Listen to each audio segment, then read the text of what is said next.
acting is timing, and timing is everything. Stand-up is timing. So your acting classes helped your stand-up?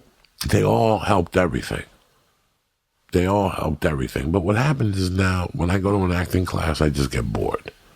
I'm not going to lie to you. I can't see paying $3 bills for the amount of acting that I do per month to hang out with people. Very seldom when I go to those acting classes can I rock and roll with people. They can't rock and roll with me in the scenes. I already been in big time scenes. And these are like young startup. Yeah, I already been in big time scenes, G. They don't have like a, I don't even know what you'd call So it, but they don't have I've classes already for you? been intimidated by Melissa Leo. I've been intimidated by fucking Adam Sandler.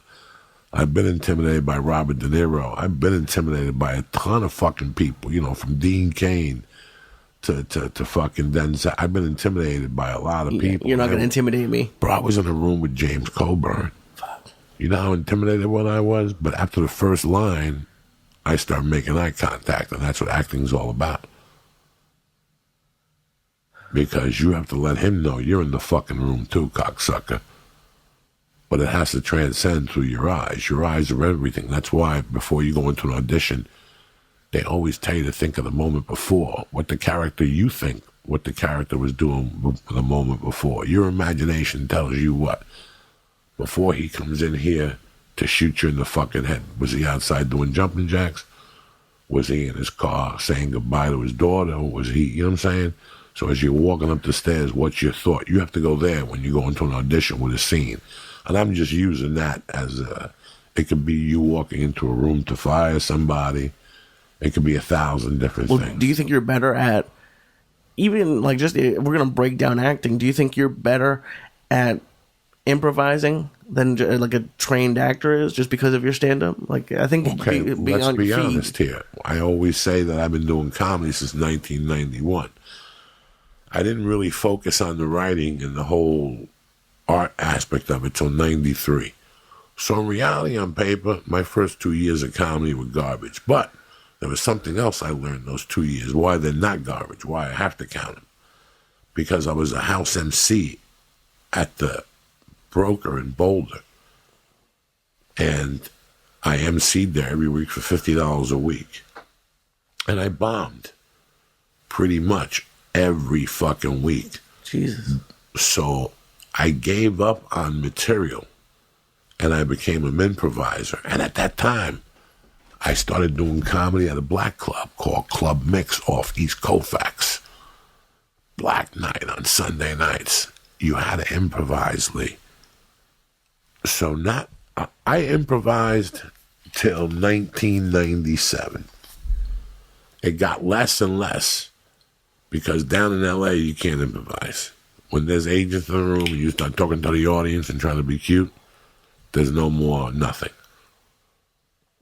But I mean, now I don't know if you improvise, but you'll have set lists. Oh no! I improvise on stage every fucking show. There's a line that'll come out whether you like it or not.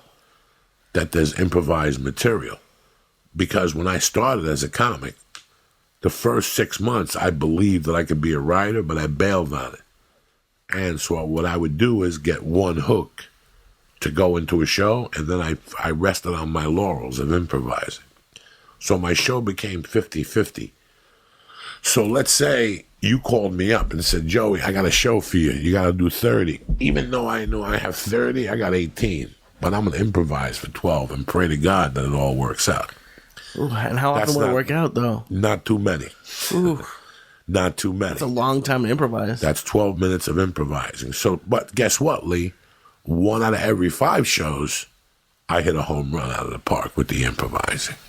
And that would convince you to stick with it? And that would convince me to stick with it. I went to Seattle in 95, and because I went to New York for 9 months.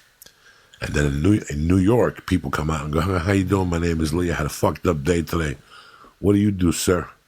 You're a bus driver. You like being a bus driver? So that's New York humor. So when I went to New York, I fell into more of that fucking stupidity humor where you talk to the audience.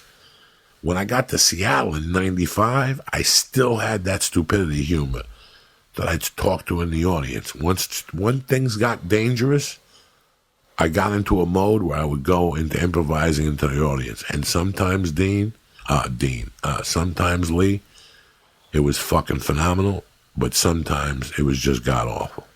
Would you do that at open mics too? I do it everywhere. Fuck. I thought in the back of my mind I was fucking Johnny Improvise for a long time.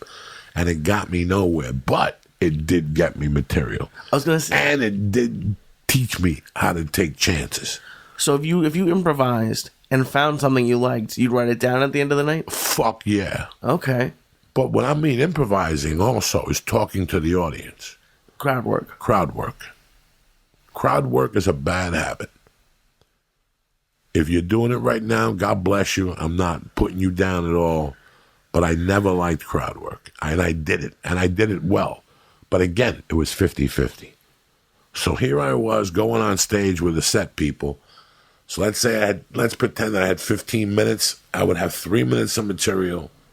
Then I would improvise for 3, and if that didn't work, I bailed out on the fucking talking to the audience. And eat shit constantly. It seems like a coin toss, because you don't know if they're going to say something good. This is what I'm saying to you. I haven't even tried to get This is what I'm saying to you. And you do that so much that your life sucks. I mean, after a year, your life really sucks. Why does it suck? Because you're not getting nowhere. And you know you're not getting nowhere because you're scared to actually sit down and use your fucking pen. This is how it was for me. I refused to sit down and use my pen. Then in 96 in Seattle, something came over me. And I started making notes while I was driving. And that was pretty effective. Notes while I was driving. Just little notes. So again, I would come up with a joke about Lee. I'd come up with a joke about King Kong. I'd come up with a joke about a song. I mean, there was no particular order. And I would go up on stage with those 2 lines, which were funny, 50% of the time, 60% of the time. But the rest of it, I'll give you an example. When you drive from Seattle or Yakima, Washington is considered the Palm Springs of Washington. Okay. I had a gig there one night. And I walk into the fucking hotel room. I lock the door. I put my luggage down. I'm happy as shit. It's a nice hotel. But when I look in the bed, it's one of those beds that if you put a quarter in it, it shakes. Oof. I never even saw one of those. Yeah, this is how young you are. Like, guys, in the 70s and 60s, when you checked into a hotel room, you could put quarters in the fucking head frame, and the bed would rattle, and it was like a mini massage. That's what it was? Yeah, it was. I thought it was a sex thing. Oh my god! And maybe even a sex thing. I don't know. I was too fucking young. I saw it in Dumb and Dumber. That's the only place. But I went to this hotel in Yakima, Washington. I fucking put the I looked at this bed, and I was like, holy shit. I go, let me try it. And I put the fucking quarter in. I put the first quarter in, it didn't work. And then I banged it a couple times. And me being me, I put the second quarter in, I banged it, and finally it started fucking shaking. And it just made fucking noise like I don't know what I weighed. I probably weighed 250 at the time, 240. It was like you with the zip line. It was just too much. We're going in like fucking Marines, you understand me? Welcome to church, motherfucker.